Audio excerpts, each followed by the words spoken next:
President Trump's domination of the news agenda since he returned to the White House has been so great that when he failed to appear in front of the cameras for 6 days, rumours about his health took hold.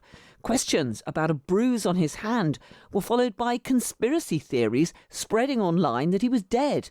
Well, tonight, the president held a news conference at the White House to announce that Space Command HQ will be moving to Alabama from Colorado. So I want to thank you all for being here for this important announcement, 7 years in the making. As you know, this has been going on for a long period of time, and I am thrilled to report that the U.S. Space Command headquarters will move to the beautiful locale of a place called Huntsville, Alabama, forever to be known from this point forward as Rocket City.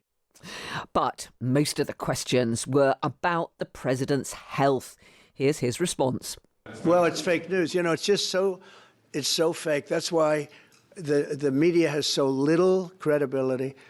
I knew they were saying, like, is he okay? How's he feeling? What's wrong? I said, I just left. And it's also sort of a longer weekend, you know, it's Labor Day weekend. So I would say a lot of people know I was very active this Labor Day. Well, President Trump was also asked if he'd been in touch with President Putin. We're going to see what happens. We're going to see what they do and what happens. I'm watching it very closely. Last week, they lost 7,000 between the two countries, 7,313 soldiers, to be somewhat exact, for no reason whatsoever. And they're Russian and they're Ukrainian, but, you know, they're soldiers. I want to see it end. Well, let's talk to David Charter, the Times US assistant editor. Good evening to you, David. Good evening from Washington, D.C. Great to have you with us. This was supposedly about moving the Space HQ, as we heard there, but extraordinary the extent to which really the questions were dominated by his health. After people spotted a bruise on his hand, and the questions and the rumours seemed to escalate.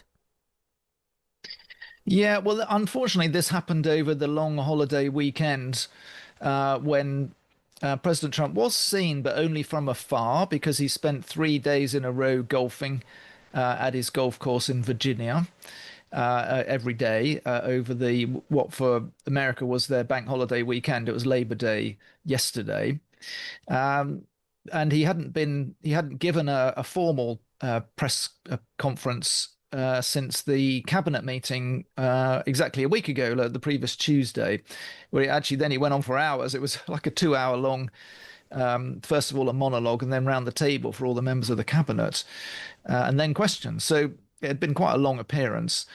And I think he's actually got a point that Biden did almost, and towards the end, he did almost nothing. They kept promising they'd do a big press conference, and of course they never did it. And you can sense a certain exasperation is justified. But what is hard, what's causing, I think, giving the smoke to the fire is that there are these photographs that keep being taken of Trump with the concealer, what looks like concealer cream on the back of his hand, covering up bruising, and then photos of his ankles that look very swollen. Now, the White House has said that he's suffering from a vein condition. That's V-E-I-N, I hasten to add. A venous condition, I should say, shouldn't I? To avoid misunderstanding. That can cause swelling, but is not otherwise that serious. But a lot of the American public aren't buying it. Partly, of course, this is because Biden's health was covered up. Biden's deteriorating health was seemingly covered up. And of course, the other factor, of course, the other factor, David, is just that his news conferences seem to have been almost daily since he returned to the White House. That perhaps that added fuel to the fire. Oh, no doubt. I mean, but we do have to bear in mind it was a holiday weekend.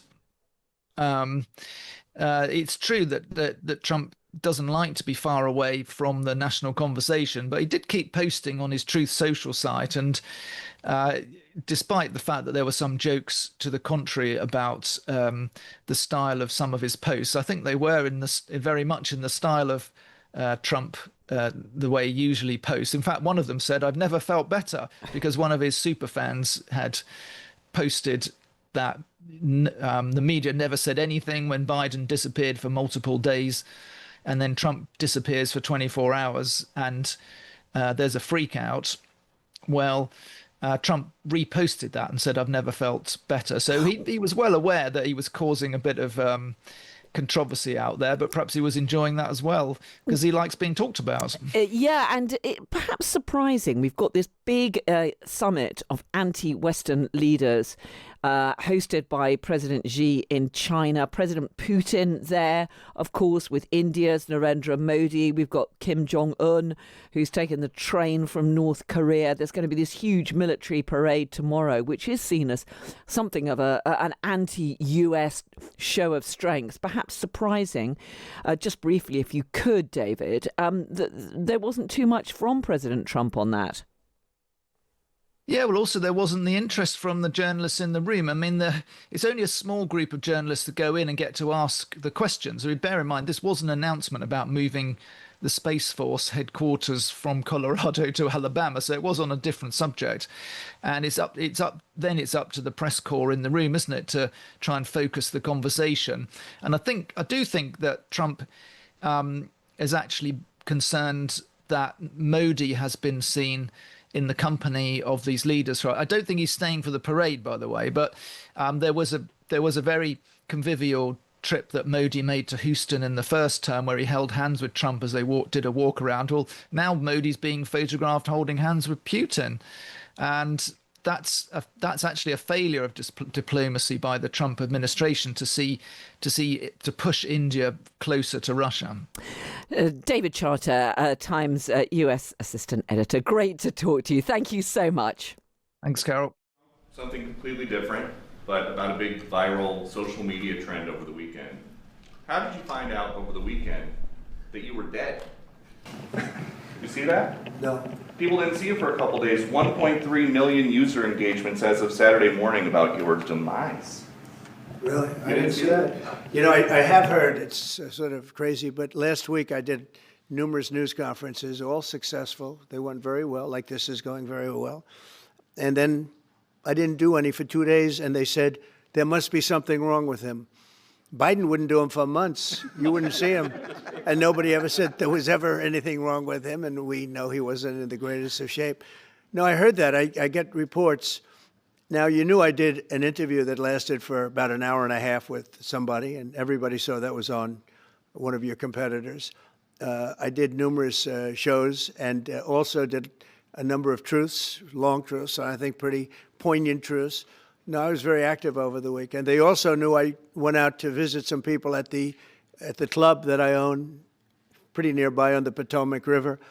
And no, I've been very active actually over the weekend. I didn't hear that one. That's pretty serious stuff.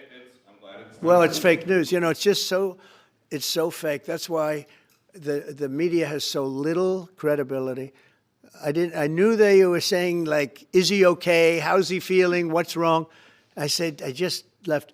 And it's also sort of a longer weekend, you know, it's Labor Day weekend. So I would say a lot of people know I was very active this Labor Day. I had heard that, but I didn't hear it to that extent. Go ahead, Peter.